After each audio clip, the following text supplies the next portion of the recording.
আসসালামু আলাইকুম ভিউয়ার্স, আমি বিসমিল্লাহ থেকে গোলাম রাব্বানি। আমাদের দোকানে নতুন একটা বাটিক ঢুকছে। এগুলো আপনার রংধনু বাটিক, আর এগুলো হাতে হাতে কাজ করা, আর অন্যটা হবে এটা।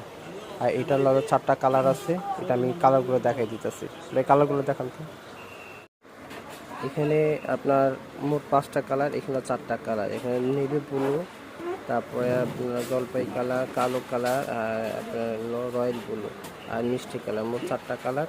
যারা নেবেন স্ক্রিনশট দিয়ে আমাদের ভিডিওতে পাঠিয়ে দেবেন। কিন্তু দাম পড়বে অনলি 650, হোলসেল প্রাইস 650।